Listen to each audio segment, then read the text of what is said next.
Yes, people, welcome to the show. I really appreciate everyone checking in, yeah, on replay and live.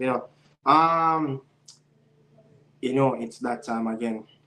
It's that time again, people, where we won't have to put our belief again in the national team. We have to start put that belief back again. We ran over the last probably around 72 hours. Now it's around less than 24 hours before kickoff tomorrow, in Las Vegas, Nevada. Yeah. They don't know that's the money place. Hopefully we can get something from that game. Hopefully that same thing that don't come around and bite us back again that happened in Allegiant Stadium, like what happened in previous. Yeah. So I'm just looking at it and hopefully, it can be a positive for us tomorrow. Yeah, hopefully it can be a positive for us tomorrow because as I said, this is our time to believe again. We ranked all we want in the last between 48 and 72 hours. We criticize who want to criticize. No, this is the last sleep before the game. And, it's tomorrow at this time, the game probably look for wrapped up the last 15, 20 minutes. Yeah. But big game tomorrow, tough one. It's going to be a war. It's going to be do or die. No team want to go down. Yeah. No team want to go down, especially the Ecuadorian. Yeah, they don't want to lose this game. Likewise, the Reggae boys don't want to lose it. Want to continue the journey and fight until the end. Yeah, we want to break that record and we want to get something big from the game. We don't want to get something small. We want something big. As I'm still hoping we can reach that utmost greatness of getting to the knockout round, which losing the first game of a tournament is always a tough one. Yeah, it's always a tough one, to try to get on that back end, try to pick up yourself after losing against a team you would say naturally you should have get something, if we finish on that and that game 1-1 or 0-0, that next game and get a point, it wouldn't be such a tall mountain to climb. I don't think we have a big mountain to climb. I don't think the impact to get that 3 points in that game tomorrow, it reached the climax of a Mount Everest. It's still right there. I would say probably a little bit over the par over Blue Mountain. That's how high we have to climb. Probably around 4,000 or 5,000 feet above sea level that we have to climb. But we have to go get there. We have to get there. And I have some interesting thing. I have something interested to say about the national coach of Ecuador, Felix Sanchez. I listened to his post-game show after the Venezuela game, and a lot of people said our coach Hallgrimson is not looking on that positive side. I think both coach are really facing it at this moment, and I think both coach still trying to find their feet in this national program. Even though Hallgrimson have been around for a longer time than Felix, and as you said, it is I'm amigo, I'm bridging, I'm bridging him now for 2 years, good friend, so I'm thinking,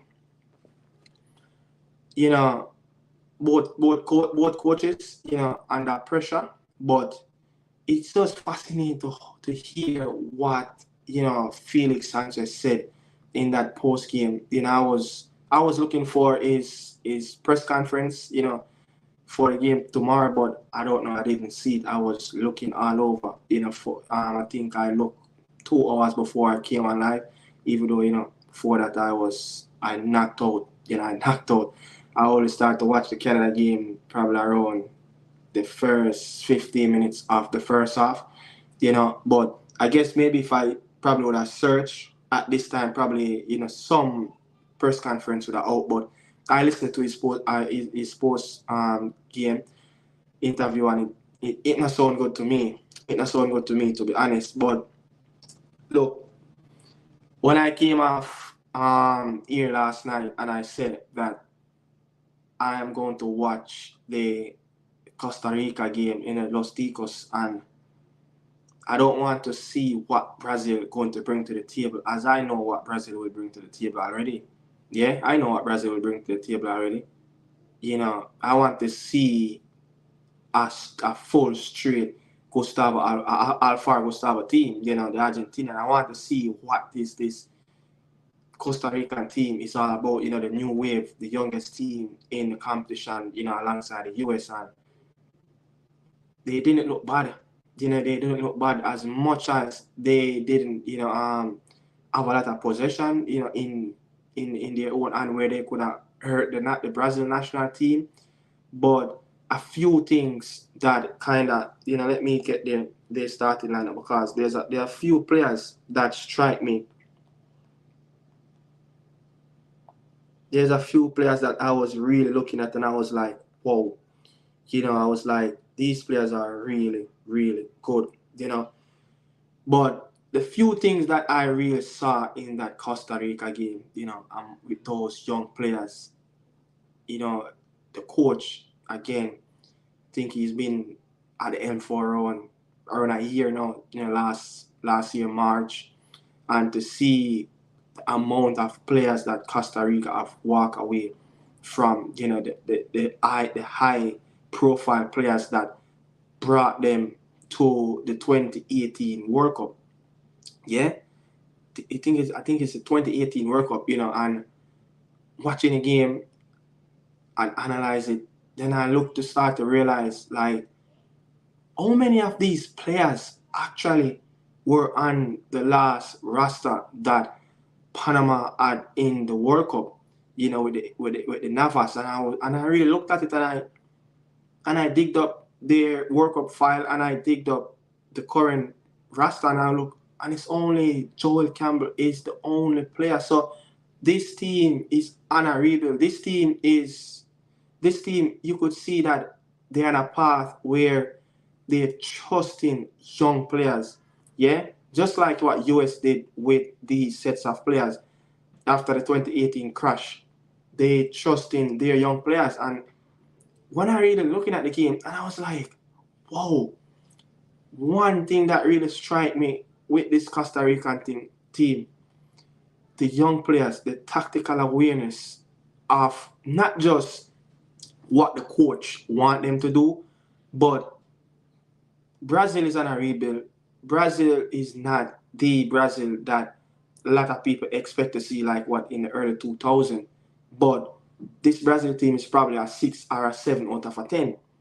But the pace of the Brazilian team were playing, yeah, the pace, the players them are play with, it is non-stop. And to see the Costa Rican players matching up to that pace from minute 1 to minute 90, it was a non-stop running, and the tactical awareness on the pitch, it was superb, to be honest. It was superb. The players were organized. The players were in tune to what they want to do. Yeah, and they never look out of place. They never look like they disturb with the lesser possession and the less balls that they have. You know, Costa Rica don't have 250 passes in the game. Brazil had control 95% of the game, you know, in the key areas. It's just a few times they got in the Brazil defensive third. But to see how the players really, you know, stand up for the national team and stand up against the 5-time mighty world champion, yeah, just the name alone, that's a big one. That's a big result for them. You understand? I seen, you know, Panama go up against, is it Panama? No, it's Costa Rica go up against Spain and got 7 in the World Cup, you know. So it's tough. It's tough around here. It's tough in the CONCACAF side. It's really tough, to be honest, because Costa Rica new coach that came on around the same time as Hallgrimson. El Salvador. New coach, Guatemala, new coach, and you could see the young players are striving in their own system. So it's going to be a war, man, when combat run to World Cup qualify, especially in that next round. But big up to Costa Rica, though. I was rooting for them to get that point. They deserve that, man. They deserve it as much as that Brazil goal probably could have said 50-50, could have stayed, and it could have ruled out. But mindset, media, we can't beat that Costa Rica team. Look, I'm telling you, man, these young players, I don't know what those countries are doing with their young players, that it doesn't matter at what level, the technical ability to possess themselves on the ball. Yeah. And I see Costa Rica, fight their way out of some tight spots. Yeah, just because the players are so technical, and a few of the players that really, one of them was on that right side, the right centre back, the number 3, Mitchell, and Cures, the 22. Those two players that coming up against Vinicius Jr. in that first half, they stand tall and they stand strong, yeah, and they defend to the best of their ability. They did not fold. It's like they never get starstruck or anything, Another player that everyone know, the number 10, Aguilar. We seen him in England. The quality, and I have heard about this player for the last 3 years. That the big player that's supposed to be breaking through in Costa Rican football in the next 5 years, and he's making waves. So I wasn't really looking at my expect, and I know the quality that player have. But the number 9, I think his name was Ugalde. To see those players coming up against the big Brazilian center and trying to do their best, yeah, and just be brave and going at them. They didn't panic, they didn't scared, So big up to Costa Rica, big up to them coach, Gustavo Alfaro, to really set up that team to just come out and defend. And a lot of people might say, look, easy to stay behind the ball, yes, but sometimes it takes warriors to stand up tall against a big mighty team like that when it's a smaller nation like Costa Rica, So yeah, big up to Costa Rica. But our game, man, I want to start off with the Ecuador coach. Yeah, I want to start off with the Ecuadorian coach. Listening to his post game interview, after the Venezuela defeat, a few questions were asked, for him to answer.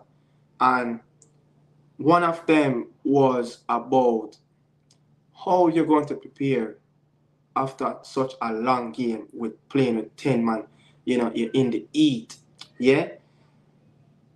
How are you going to prepare for the next game coming up against a team like Jamaica, that's physical, strong? And when he was doing that, when he was answering that question, what he was talking about the most is recovery, And I was like looking at his body language. It's like he's not even sure what's going to happen next, And another thing, it was like, the players mentally drained. The players are mentally tired. Yeah. But one thing I saw this on ESPN Deportes, in the game around, I think it happened in 70-something minute. They said, yeah, Moises Caicedo, I was slightly looking at, but it's not something that they going to be panic about. It's just that look knock they picked up, on his shin, yeah. But he should be okay. But he won't be 100%. So, with their likes of their top man is out. Now, the steal in the midfield, yeah? He slightly picked up a little knock, but it's not nothing to panic about. But that's that. When you go into a boxing ring and you're going to face your opponent, if you know that he's coming into the game with a weakness that you can trap him, yeah, so he can have that little hiccup and start to get weak in that era. So it's up to Coach Hallgrimson and his technical staff to really get on top of things and really do their research, because I expect Ecuador going to make changes, especially when you look at, Ena is not there, the leader, someone that, the man that score goals for them, he's clinical up front, he's pressing, he's the first man, he's the first line of defense for them, his speed, they will miss everything about what he brings to the table. But, I expect Kevin Rodriguez to come in for him, or Johnny Caicedo, but I think Kevin Rodriguez is the man that, he will go with. Yeah, similar type of player, but much younger. I mean, probably could be a lot more dangerous than Ena Valencia, someone that going to play in the heat. And Felix Sanchez said his players are mentally drained from what happened in the Venezuela game. He said that his players are mentally drained. He said he's not sure if the 3-day gap can really recover back his players 100%. Yeah, the heat is wicked. And just watching this Canada game, and I heard the commentator said it's around 55-50% of humidity, almost 95 degrees Fahrenheit. Real feel is over 100 degrees. So the heat down there is no joke. It is no joke. Who listen to the press conference? Not really a press conference, but the little interview that posted on JFF page, that the coach said, look, he have to double up on his time, because 8 o'clock in the morning in Nevada, it's almost 100 degrees. So they have to double up on the time back to Central Time with Houston. So I think Houston and Las Vegas is like 2 hours apart from each other. So he have to change up his schedule. But yeah, the heat is no joke. But Ecuador have played an early game in Austin. Yeah, they played an early game. And look at it now. They're going to play an early game in the heat again. So it's going to be double trouble on their players. Our players, yeah, played on the lights, but I don't think mentally, we drain as much as the Ecuadorian team. So if we can prepare the boys well, if we can prepare them to play that team more on their weakness, don't play to their strength. Yeah. Look, the game is going to be a high-profile game. They're going to come. They want to win. They want to prove. They want to take the media back home off their back. They just want to get 3 points on the board and go into that last game against Mexico. Do or die. Whoever win, that's it for them. Yeah. So I mean, I expect to see an Ecuador team that going to come with that emotion, and they're going to come with, they're more likely to come with this eyeline, want something from the game quick. They don't want this game to be dragged out all the way like what happened in the Mexico game, 60 minutes, almost 70 minutes without a goal. And they don't know if they can manage to get that extra strength, to get over the line. So this is, we have to, again, the same mindset, the same tactics, yeah, but different personnels in different position. And when I say same tactics, same personnels, but different, it's different personnels in different positions, be a little bit more positive, yeah, be a little bit more positive in your approach. Go after the game a little bit, show the opponent that you're not just here to lay down on the couch and wait on someone to remove you. You're here to get something from the game. So listening to him, the players mentally drained, physically tired, emotionally drained. And I was like, whoa, and it's not even, he assessed his players already, It's just, I think it happened around an hour or two after the game, the press conference, yeah. What is that? Canada score, very good. So it happened like a few hours, the interview. So, just by him assessing his player, like, they not even go back to the hotel and nothing, just looking at it, and he's like, I guess he gets some reports from his medical staff, and and then again, another thing, Kendrick Pius picked up a yellow card in the first game. Yeah, when you get back-to-back yellow card in the Copa, you will be out for the next game. Yeah, so looking at it, he's a player that always want to stick his foot into a challenge, always want to go into a challenge. He never shy away from the fight. Yeah, is he going to be a little bit, you say, lightweight, not going to challenge, not want to pick up that second yellow card, knowing that I'm still not sure, because I was trying to find out if in a Valencia red card is going to extend from 1 to 2 or 3. Yeah, it depends on how CONMEBOL see that violent conduct to see, okay, this is dangerous, a 2-match ban, a 3-match ban. So they don't want to go in that last game against Mexico without a Kendrick Pius, so I expect, as I said, Kevin Rodriguez to come in, for Ena Valencia. He's the one that came on that first substitution in the 35th minute after the game come on for the player, Yeboah, and that player is actually a Ghanaian, you have Ghanaian descent, so they have an African descent and an Ecuadorian, so it's 50-50 on their team, so I expect him to start. I expect probably, Mina to come on and start in that game over Yeboah. I expect, Cruzio to come on for Franco, to replace Franco in that starting up. So I expect a few changes because, their legs are tired, their legs are weak, yeah. But the strong point, for their team is that left-hand side. That's one of their strong points. Yeah, the midfield is a steal, but there is a loophole in that midfield. Felix Sanchez, every time when he's playing, is either CONMEBOL World Cup qualifier or friendly, he never go back-to-back with Franco or back-to-back with Cruzio. Partnership with Caicedo is always chop and change that player, with Caicedo. So he's still not sure who is the best partnership for Moises in that midfield, and I won't be surprised if he bring Cruzio to double team with Franco in that midfield, and let Moises Caicedo play a little bit more forward and put Kendrick Pius on that left hand side or the right hand side, and Sarmiento and Pius playing one of both flank.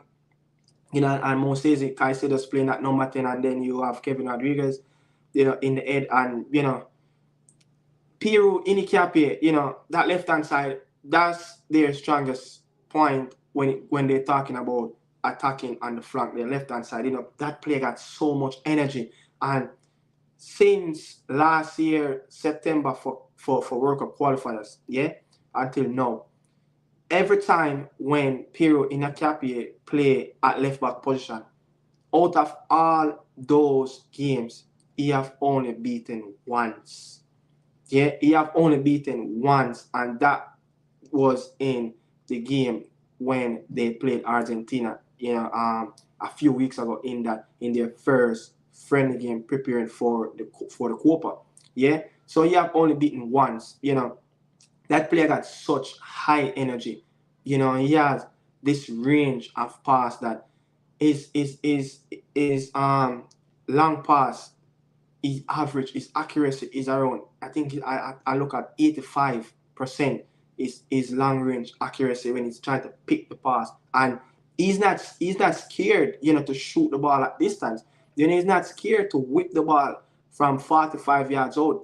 I seen it in the Venezuela game. I seen it, It's like when the first 15 minutes before Ena got that red card, he was that player on that left-hand side, was giving them a lot of problem.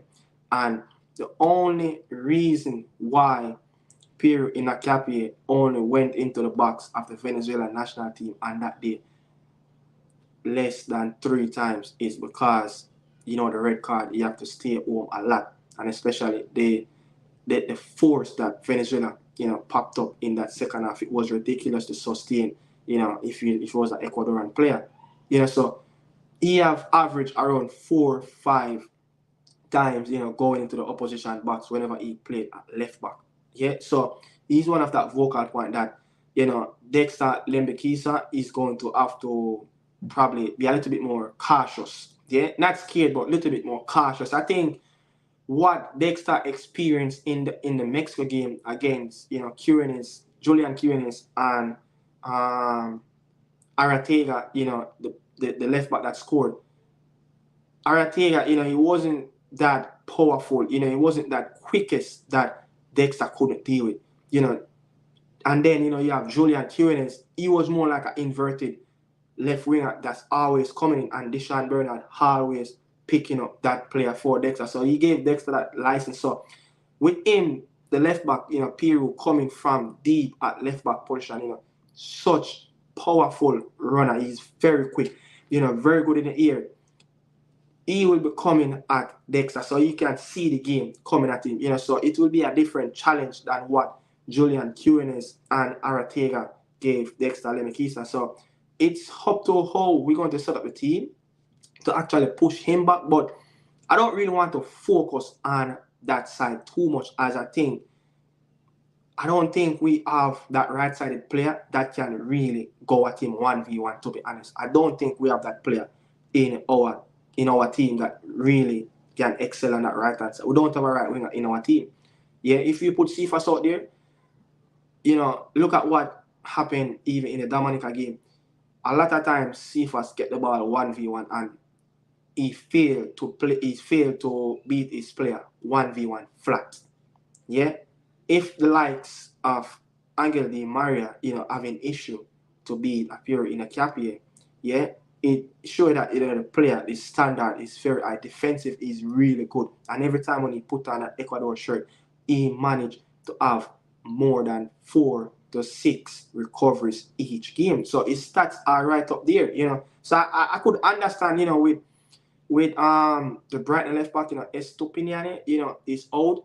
I was having a little chit chat with someone. Is it that Felix Sanchez going to play in Capia, left back, and or he's going to play with a back three and playing with a left wing back, or playing at left centre back, and play Porozo or Mikolta, But he chosen to bench the 2 inexperienced left back, as I was hopefully he actually start one of those players, Porozo or Mikolta. So, a little bit of inexperience going down that left-hand side, so a little bit would have been nerve-wracking. So I would have probably more leeway going on that left-hand side and watch Peru playing, center half. Is either you're going to play, with Torres or Paco, But again, Felix know what he's doing. But the side weakness, with Preciado, that right back, very good player.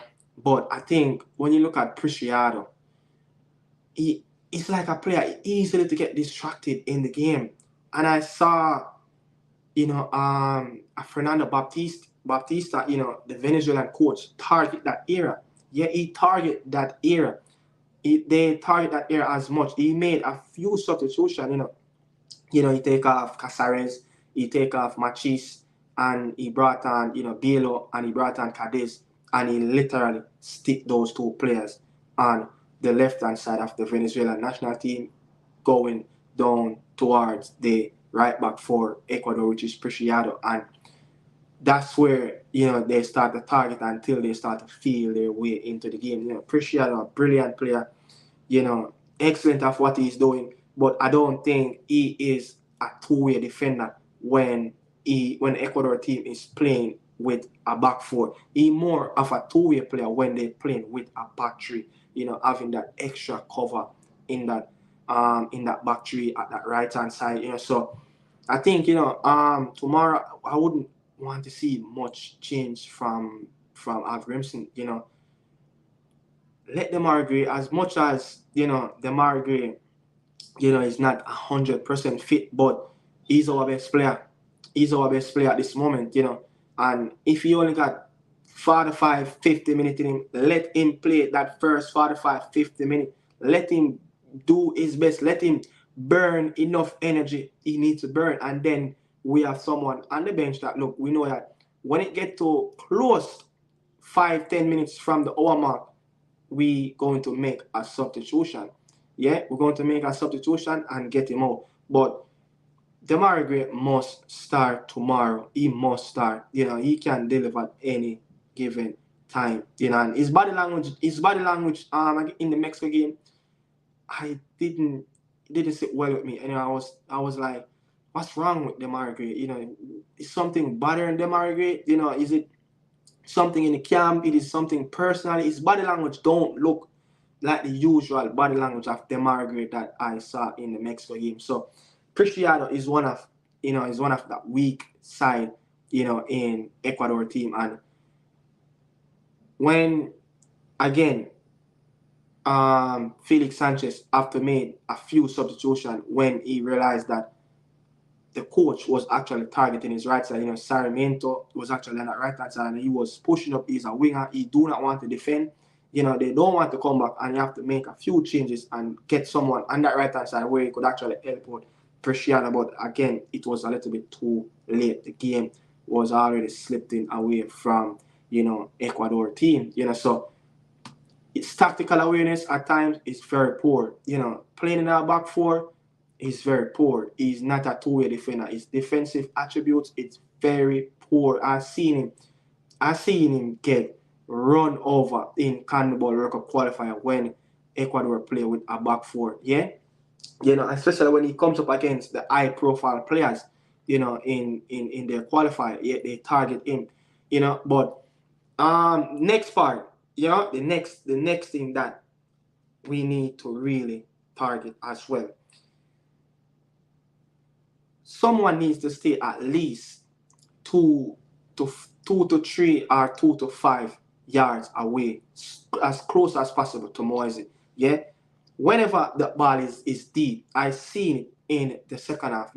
When they're trying to pull their way back into the game, Moises was playing a little bit more further and allowing the CDM, which was Franco at the time when he came on. Franco came out for Cruzio. He was a little bit confused. Yeah, he was a little bit confused, just like what the Uruguay team done to Mexico. They allow Edson Alvarez to be that creator, close down their more creative player on the pitch. Yeah, so if we can get someone as close when we talk the ball, close as possible against Moise Caicedo, let the coach allow someone else to be that ball handler. Yeah, there is a possible opportunity that the ball not going to rotate as quick as possible. Yeah, that's what they want it to be. And I've heard the talking going around about this is not the Ecuador team under Gustavo Alfaro, where he went to the World Cup. He run his way through the 2022 World Cup campaign in South America. That Ecuador team was more physical, more strong, more athletic. This Ecuador team, the players are there, but they are not playing to that standard. Again, it goes back to the interview. Yeah, it goes back to the interview again that Felix Sanchez did.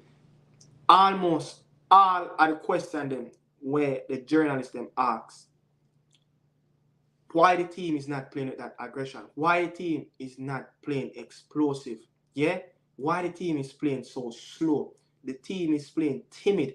These are the type of words that keep popping up around his press conference. And I got information on one of my Ecuadorian friends. He said, look, go back and listen to some of his press conference in the World Cup qualifying that he done. It's the same thing the media asking over and over. So the thing about the Ecuador team is physically strong. Yes, the players are there, but they are not playing that way. They are not playing that way. This coach is bringing a Spaniard type of football to a South American team. When you have a South American team, and he's a European coach. Whatever you learn at Europe, that have to stay at Europe. It will never work in South America. South American players didn't mold that way. South American players are molded in a different way. They can't wired as a European. Yeah. So with the narrative of going, Brazil started to play like a European, it only can happen for an extended period of time. It can't happen for too long. Brazil going to find back their rhythm. So, with this Ecuador team, oh my, the people, the fans, yeah, them not like the coach. Because they're not playing with that swagger. They're playing fair football, They going into games, it's press conference alone, it's negative. I wish, sometimes, people could have taken the time out to listen to their press conference, even though it's in Spanish, but YouTube have a thing where, you could put it on CC and let it translate to English, and then you can read from there. I take the time out and I sit down and listen and put it on, English, the caption on English, and I read it and I listen, yeah, and I see what's really going on. So that's why I can say a lot of stuff that the coach is under a lot of pressure, and coming tomorrow, he must deliver, because if he don't get out of this zone, he will get a sack somewhere or the other. He will go. He must go, because he's already under pressure. So Hallgrimson, he's going to come up on that big task, as much as, even though the coach, Ecuador coach, is not up to par at this moment with the national team, he's still a fantastic coach, he still make bright decision, he still have that slight understanding of, when to change something and what type of player need to get on the pitch at this time. His selections is always a little bit positive, even though he tried to play positive, but Hallgrimson, must make a few substitutions, must make a few changes to that starting lineup. We cannot have Shaman Nichols playing at right hand side. It just taking away his attacking attribute. It's just taking away too much from him. And I see a Shaman Nicholson, used to play that formation in that system. I think, few times he played wide right for Jamaica, but that was a Shaman Nicholson wasn't that muscular build. Shaman is much bigger now. I think when he just burst onto the scene, he was a lot more quicker. He was much hungrier. Now he cement his position as a centre forward. That's where he get paid to score the big goals, to play in a centre forward position. So playing him on the right side is taking away his game. And personally, maybe change him from that right hand side. I will bench Mikel Antonio tomorrow, regardless. I will bench Mikel Antonio tomorrow. Why? Mikel Antonio is injury prone. Is always have muscular injuries. So it's always concerned with him playing in these harsh weather. It's very hot. And one thing though I kind of left out, Felix Sanchez also talk about the weather of what is going to be in Las Vegas, in Nevada. He also talked, look, his players are not really used to playing in these type of climate. Yes, it might hot in Ecuador, but this type of heat is no joke. And their players, they grew up and mold to be playing over at least 8,000 feet above sea level with altitude.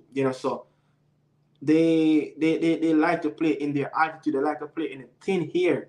They don't like to play in the humidity, the muggy atmosphere, the sticky air where the heat just feel like it just sticking on the skin. It's a different feeling.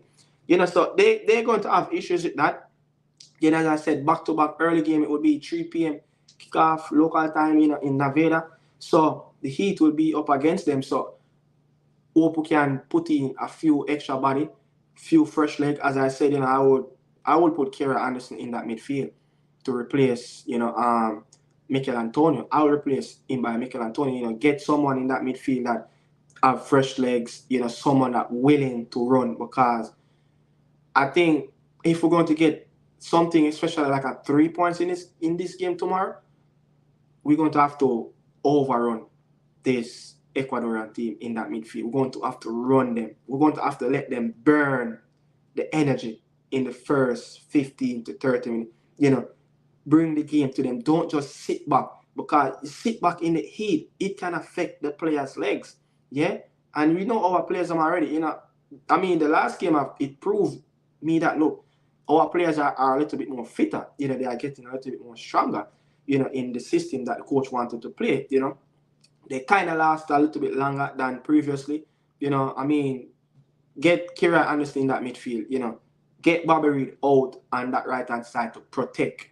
Yeah, to protect Dexter Lemekisa with that left back, you know, Piero in the cap here, because him and is either he's going to play Boa or he's going to bring in Mina and play that left hand side. Whichever player team up with Piero on that left hand side, it will be a lot of overlapping, and I don't want the same thing that happened to Gregory in the Mexico game, where Demar Gray was late most of the time to help his left back defend a lot of the 1v1 against Antuna, you know, and against Jorge Sanchez. You don't want that. You know, so that's a lot of people said Gregory had a poor game, but because he was 2v2, 2v1, I must say 3v1 most of the time. So it's hard for a defender to really win the ball when in a 3v1 or a 2v1 situation where you have triangles constantly farming around you. You know, so get somebody that can do the running, that willing to do that extra mile, yeah, on that right hand side, where they can actually stay a little bit focused when we're defending and they're coming down that left hand side. You know, so I would say, you know, Bobby Reed is a player that willing to do the extra miles for the national team, you know, over. You know, Bobby Reed kept doing the same thing over and over. So I trust him to play out there, you know, and I would probably, you know, get a player like, you know, find some way to play a Cephas. If we're going to play with two striker players, you know, you have to play like a Cephas with a Shaman Nicholson, you know, a Shaman Nicholson with a Demar Gray, someone that can really be that game changer, you know, when they picked up the ball. Yeah, Shaman Nicholson know exactly what's going to come in. Someone that can play with him with pace, with speed, can get in behind. You know, that's how you play a system with two men up front. You can't just play that system with two men up front where you have two big players.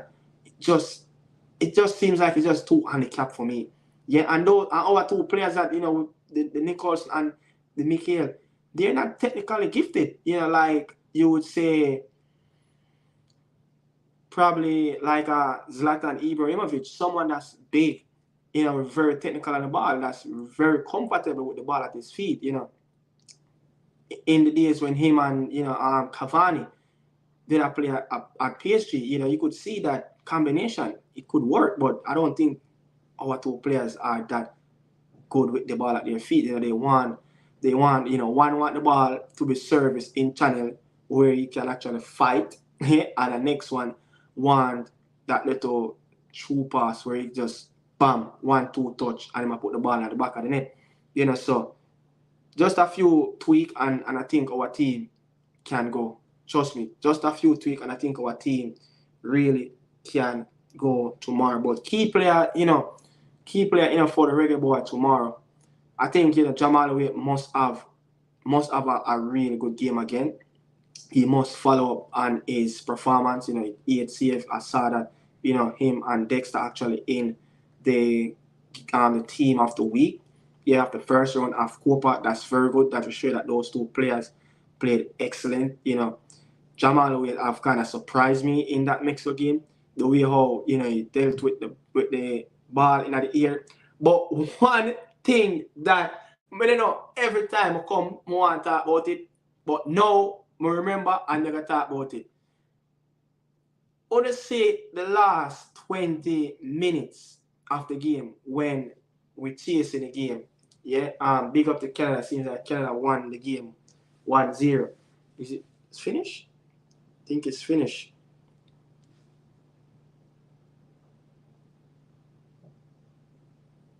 Yeah, so Peru will get red card. Lie. We'll get red card. Aruba will get red card. Whoa. So Canada, big win for Jesse Marsh. Yeah, big win. So I know, I know for sure, I was saying if Canada get this win, the Chile game against the Albert Celeste will put Chile under a lot of pressure to get something because I see the way I see Jesse March playing that Argentina game. I know you have everything to beat Peru. Peru is not playing up to par. New coach Facette, the Uruguayan, is not just playing up to par. But what I want to say is still, the last 20 minutes of the Reggae Boy game, on Saturday, after we went 1-0 down, we want a goal. Yeah? We want the attacking pieces before, and it started happening before Cephas and Dixie came on. The man bring on 2 defenders. That's why I say, yo, boy, I tell you, say, if me never come from Jamaica, me don't know who could I get me watch a match tomorrow. Me don't know if you realize it. Only realize, the man that try to break down Mexico team, Alancho, the man they try using it.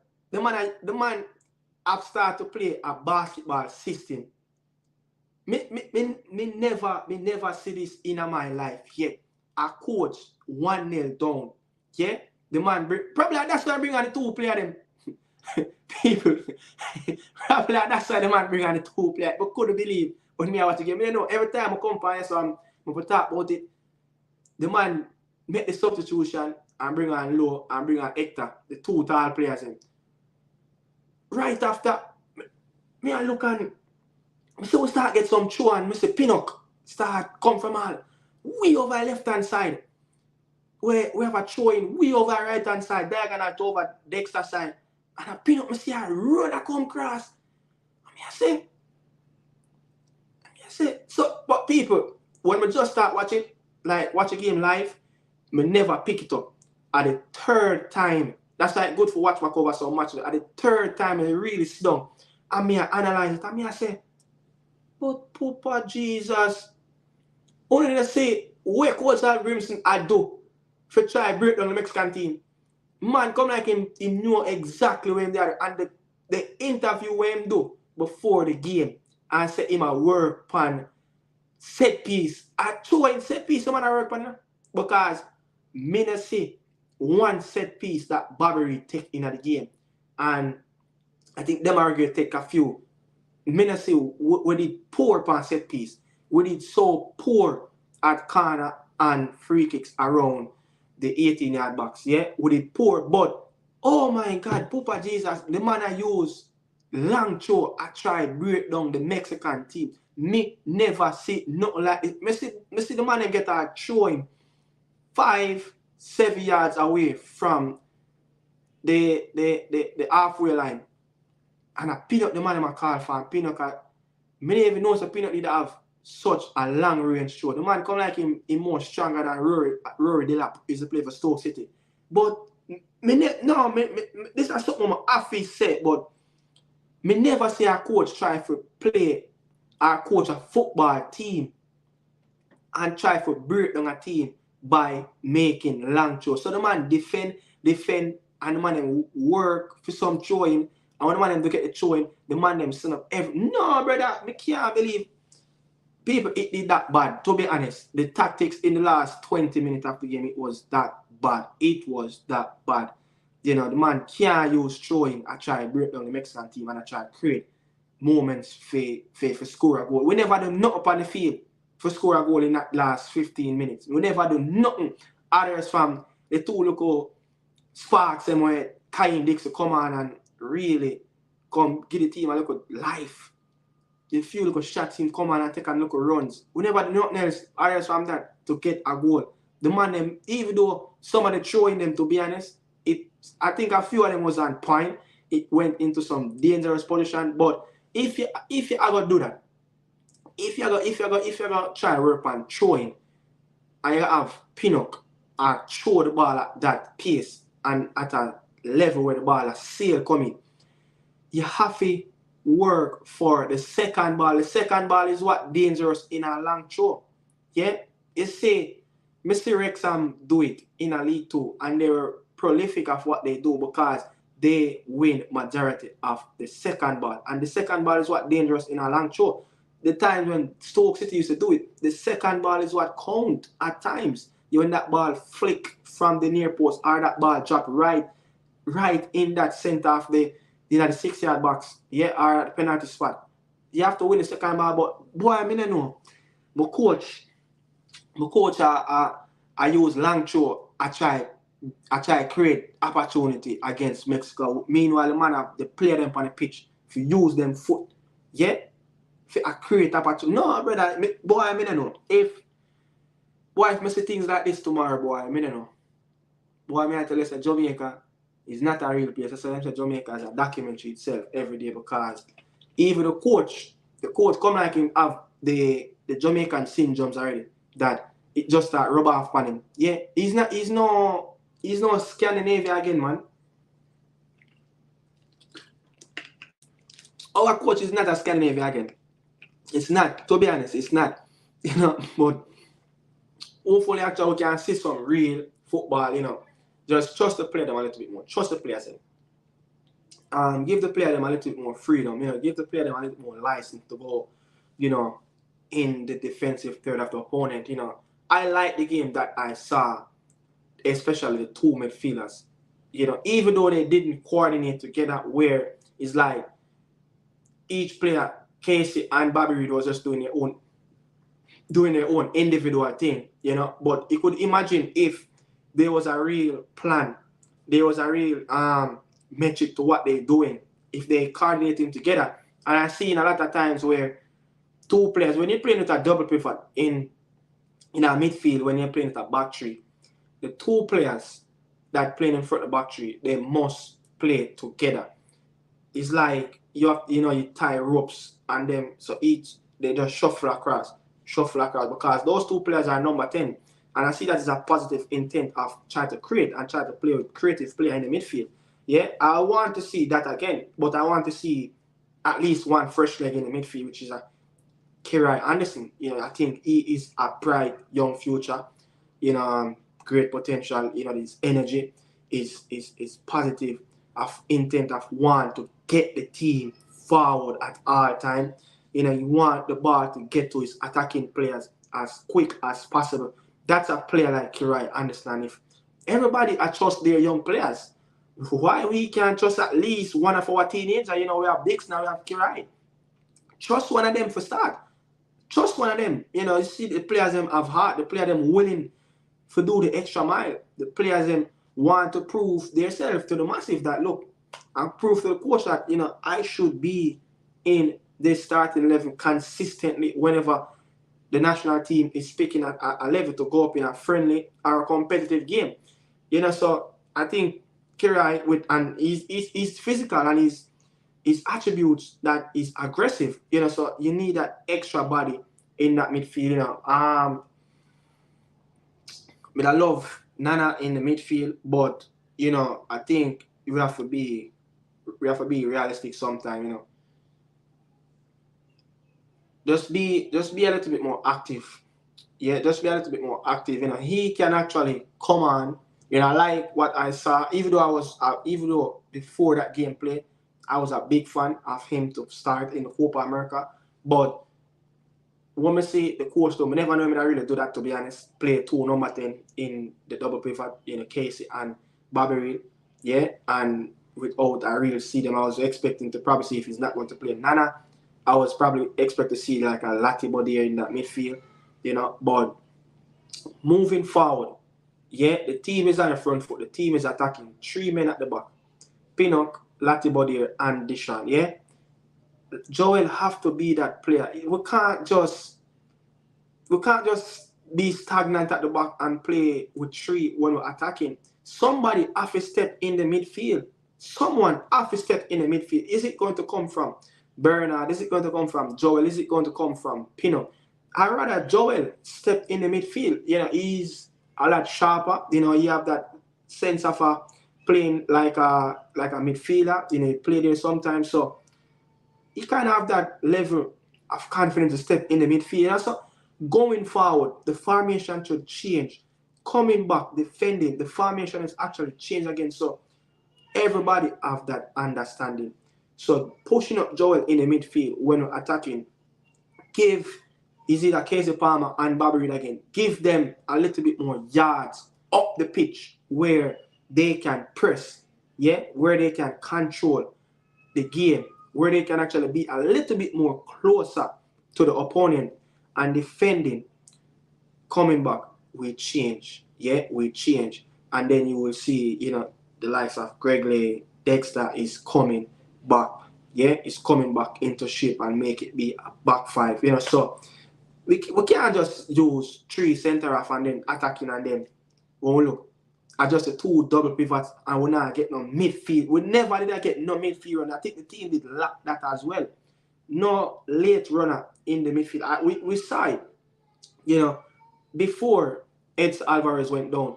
Chavez was that player that was making the run, the late run in the box. Yeah, Orbelin Pineda was the player that was surfing around, trying to pick up those little shadow areas where the defenders are the midfielders.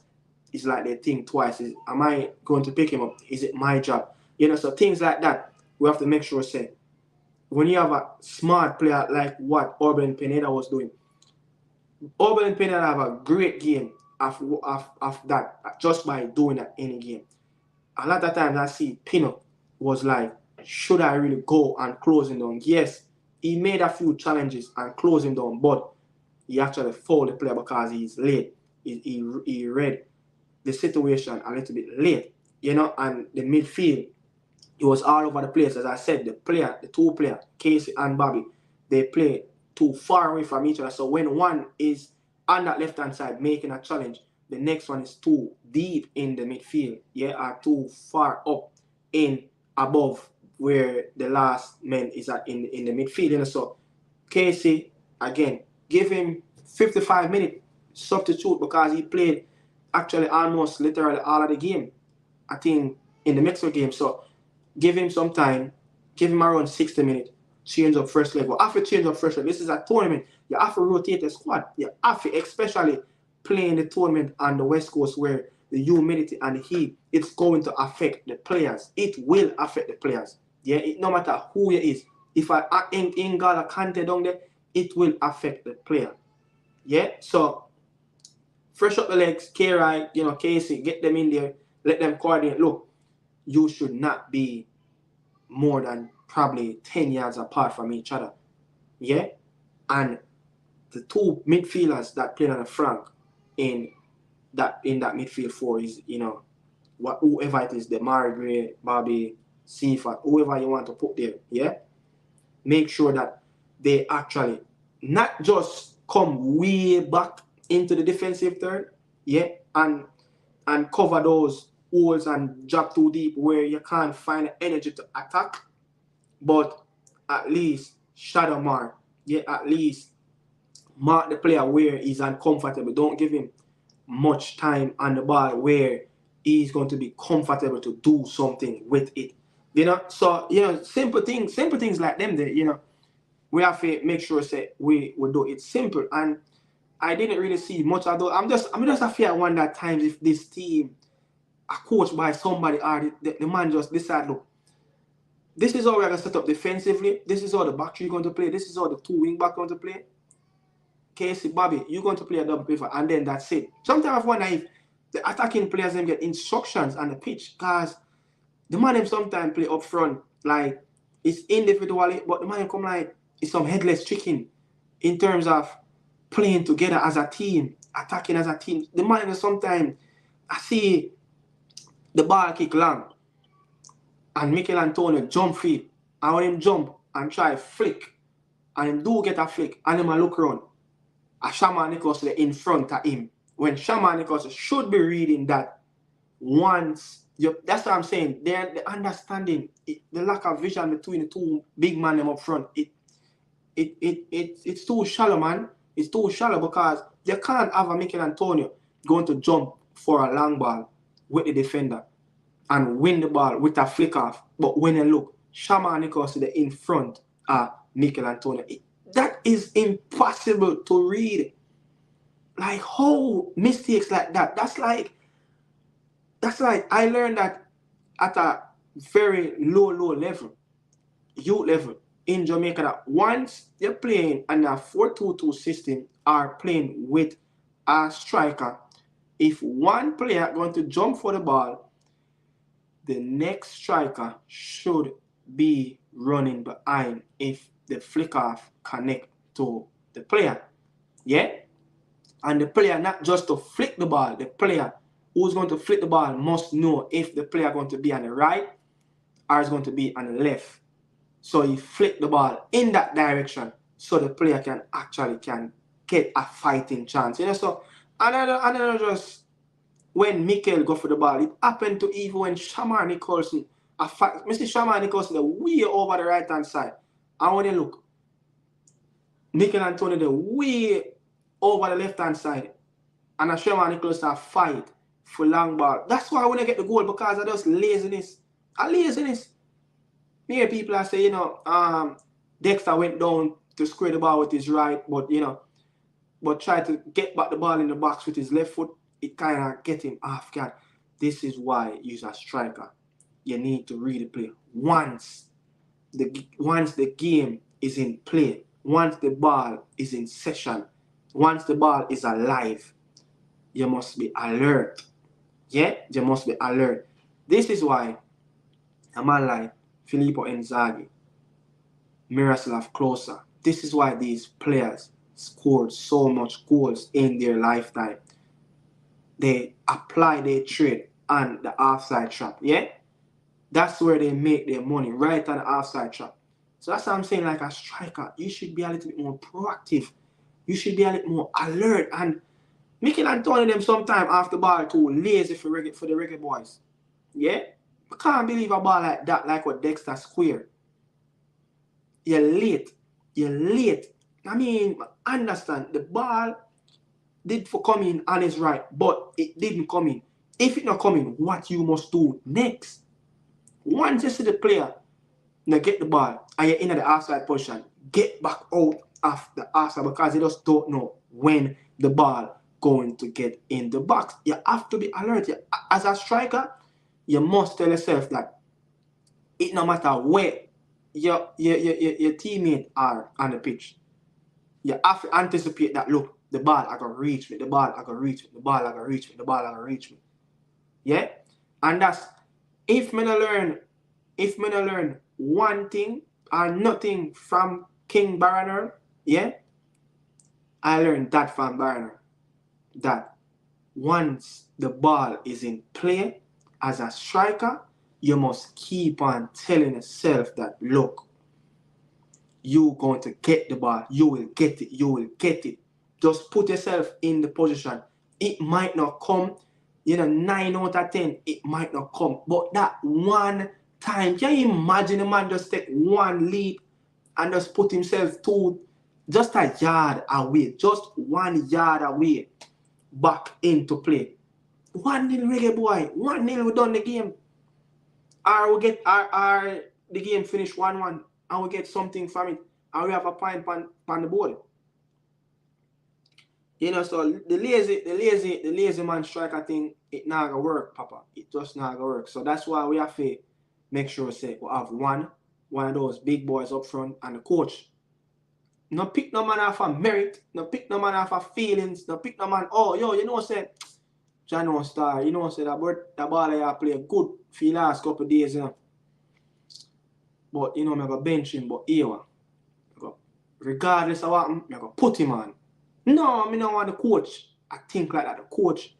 This is why in this group, these coaches, I must say, yeah, Fernando Baptiste, Jamie Lozano, and Felix Sanchez, they going to outclass our coach, because as much as things bad, the man they're more proactive in terms of game management and how they lead the team from the touchline. Yeah, Venezuela team, the changes that the coach make in the Ecuador game before the first half to have a little bit of control. Yeah, the moment the man see Kevin Rodriguez came on when Ena Valencia got red card, and 15 minutes after Ecuador make a substitution and bring on a man that want to play direct, a man that want to play more of a striker, and they're going to take off one of the wingers and play Kevin Rodriguez up there, stick him up there. Venezuela coach changed in philosophy same time, and what him do?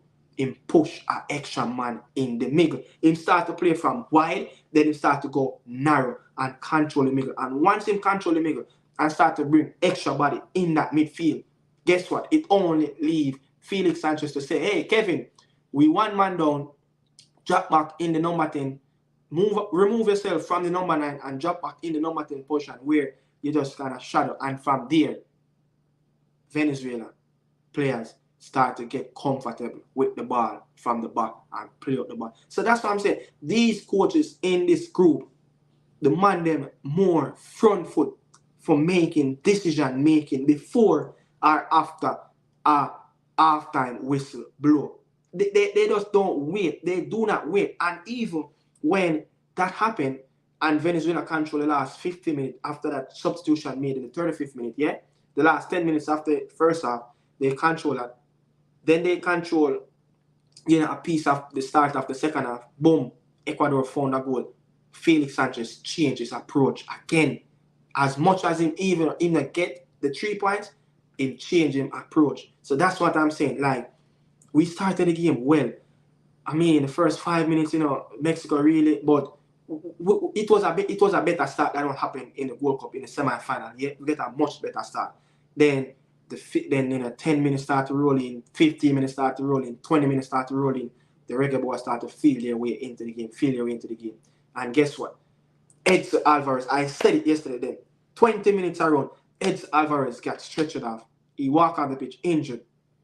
What was our game plan at that time? That's what I'm saying, like, our coach, me don't know if the man have cataract in him, me don't know if we are the only fans out there, I see the things and it not happen, like, me don't know, like, it can't so hard, like, a way Coach Hallgrimson to go learn for coach, like, the arguably the marquee player of Mexico, the leader, the captain, yeah, got injured, and at that time, we in the game. That's how Demargue picked up the ball. I think that was his second dribble towards the Mexican team. And the second time, it was 2 players a run behind him, can't catch him. One of them was Edson Alvarez in pull up. The man pull up and then him come off. We have the game in our hand. We are feel we in the game.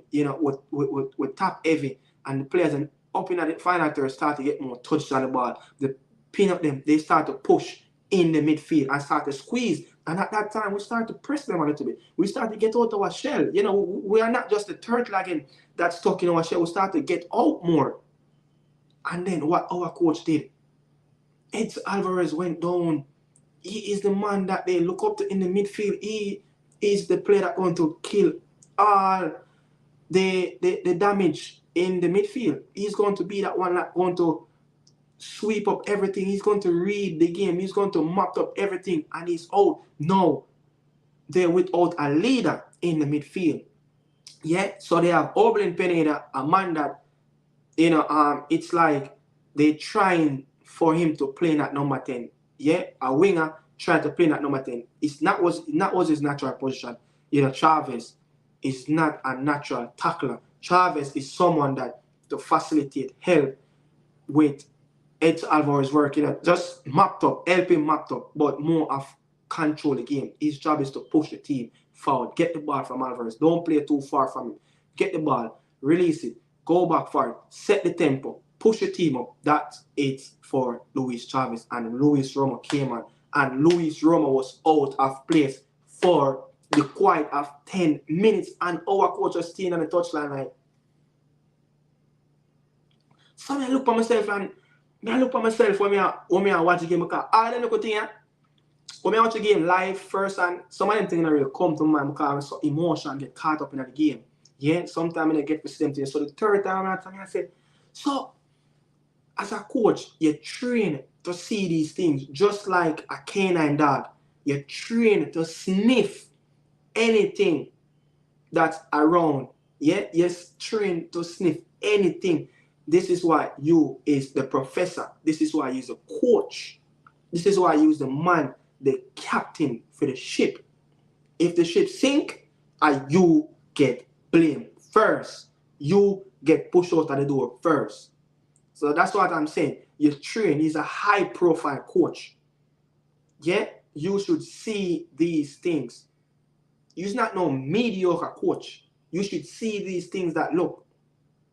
The moment they went down and the best player get off the pitch, get someone, in the midfield. Get someone. Is either we're going to push up, Joe Latibodier, or we're going to push up a Pinnock, or we're going to push up a Deshaun in the midfield. Get someone close so Bobby and Casey can actually push up a little bit further and be a lot more closer to Roma when he came on, because he was fresh, he was a little bit nervous. The pace of the game was quick, and he just got caught up in the moment where he was like, how am I going to fit myself? How am I going to get into the groove of getting on the pace of where the level of the game is playing? And we allow him, yeah? We allow him to get in the groove. And then the last 10 minutes of the game, we lose the game. The last 10 minutes of the second half, we lose control of the game. We just lose control of the game because he figured it out. Jamie Lozano figured it out. And what Jamie Lozano did, so it come back again. Jamie Lozano realized that Luis Romo was having issue getting into the game, getting on top of the game. He wasn't piece to piece with the game. So it's like, when I look what he did in that adjustment, he's like, hey, maybe Luis Romo, drop back. Get as close to Luis Chavez, drop back. Get as close, go to a double pivot, because he was actually playing with one CDM and he was playing as a box-to-box, as an 8, where he go free lines, and then Oblin Pena said he was like that shadow player that just his job was to get in those extra spots, and he said, like, get back, we're going to play with 2 number 6, and we're going to play with a number 8. So he actually brought back Oblin Pena in a number 8 from the number 10 and drop back Chavez in the 6 and play the 2-6. So Luis Romo can actually start to get someone close to him. So the more you get on the ball,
Yes, people, it seems like the Wi-Fi just lost connection on the device and everything to stop. But yeah, I'm just saying, man, the coach have to be a little bit more first hand of what's really going around him. You can't just be there on the touchline, hopefully, everything goes to plan until the end of the first half, and then you can deal with things at halftime. You have to be more flexible on the touchline. You have to be that character.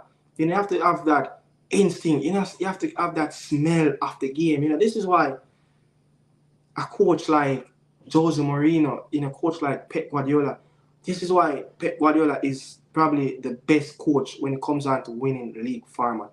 Yeah, he is a bully of winning leagues. Jose Mourinho is a bully when it comes down to winning tournaments. Yeah, once you let Jose Mourinho go to a final, he's going. I think Jose Mourinho only lost a few finals. He only lost a few finals, and I think when he came to United, he actually lost a few finals. So Jose Mourinho don't really lose finals. So coach, I think I have said this. I have faith in the coach. I trust him. He stabilized the team very well of where it was coming from. But sooner or later, we're going to have to move away from Coach Hallgrimson. Yeah, we're going to have to move away from him sooner or later, because the type of players that have really come and play for Jamaica, and the quality that we're going to have that can put on the team sheet, we do not want a negative coach. And I'm not even saying coach. I don't think Hallgrimson is a coach. I have to put this on his name. He's a defensive coach, I must say. Defensive coach. I don't think he's an overall coach. And I think if he really wants to fit around the national program, I think drop some egos, be more brave, pick who you need to pick on the team sheet. I even one time hear a coach, I say, the coach, I say, yo, and just pick the players that he want. I allow the rest of people them to pick what they want. So, I don't know why. Yeah, as a coach, you have to have 100 say of all the players that go up on that card. That is it the 23, the 26, whatever, the starting lineup. You have to have all the say, But people, I'm going to leave you guys right now. I'm going to get something to eat and get to watch this game, because this game against, the Chile and Argentina is going to be a very good game. The repeat of final 2015 and 2016. Just to see what they have the Celeste fans doing in New York, man. Take over Times Square to the max, celebrating the GOAT birthday. Yeah? It's unbelievable. It's unbelievable, I said it already, and I'm going to say it again. Just by seeing Lionel Messi sharing birthday cakes with the fans, this is what it means to play for your country. These are the types of enjoyments. These are the types of things that you get for playing for your national team, man. Looking at the Argentinian fans singing "Ole Ole," just like the passionate way it come with. Like my best ever game that I went to outside of watching my local team at the Garden was the game against Jamaica, Argentina. I was struck by how the fans really conduct themselves towards the game. Yeah, and I remember where it started. It started at Fulton train station in I think it's downtown Brooklyn. Yeah, where we met the fans getting on that New Jersey train. Yeah, the New Jersey train to go across to Harrison, Jersey, to go to Red Bull Arena. That's where we met the Argentinian fans, and I was wearing my Jamaica jersey. I was having my Jamaican flag. But this is what I'm saying. People, they love us. Like, I remember when I get on the train, yeah, so many Argentinian fans were looking at us, yeah, in our jersey, wanted to take pictures, asking us questions about Jamaica. They are fascinated about Jamaica. You get what I say? Like, when we even at the stadium, people, like the few of us that were in the stadium as Jamaicans, they were like looking. And it even, another Argentina game, it happened to, I think I watched 4 games already at Red Bull Arena when Jamaica play international friendly. Yeah? It happened in a Guatemala game, it happened in an Ecuador game, and I think it was a next year. I don't remember if it was Honduras. One of those CONCACAF team. And the people them want to be a part of how our culture is, you know. But just to see like all the Argentinian fans and go crazy, like it's non-stop singing from Fulton train station, get on that train, going to Red Bull Arena. Yeah, the journey was probably 15 minutes, 20 minutes, the most. I think the train did have a lot of delays, but singing on the train, oh my God, it was ridiculous. Like, these fans have songs after songs after songs after songs. The people them sing the Mario Kempes song. The people them sing the 3 Maradona song. The people them sing the 3 Lionel Messi song. The people them sing them anthem. The people them sing Ole Ole. Like, the man them just ring out songs after song, and I was like, on my way, I'm like, whoa, this is a different level of supporting the national team. This is why I'm like, this is why I could see like, yo, the Brazilians, the South Americans, and all love them country. The Africans love them country. Yeah? The Asian, I don't think European countries get the support in terms of like love, the love support. I don't think they get that love support like the South American them get, you know, like the Asians them. Like when you see a South Korea game, they playing a game in Seoul, the support, Japan, the support that they get, you get what I'm saying? Like the love, you could feel that love coming from the fans go towards in the players, you know. So as you know, England people them just got a game, got them want to see football come home, you know.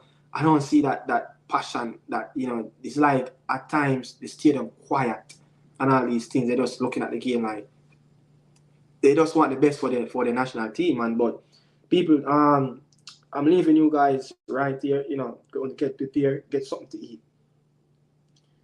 Get something to eat and get to watch the game, because this game will be a very good game. You know, hopefully Argentina don't score in the score 2 goals in the first 30 minutes of the game. I think from there and there the game will probably lose the appetite. You know, but I think, you know, Chile finishing that first game 0-0 against Peru, and you know, this is a rival game. This is a team that took away 2 Copa America from Lionel Messi. So he want to come up and he want to prove and he want back another revenge. Yeah. So bless upon yourself. You know, really appreciate everyone who's watching right now. Really appreciate everyone. So catch you guys tomorrow after the game. You know, catch you guys tomorrow after the game. So see you guys. I'm out.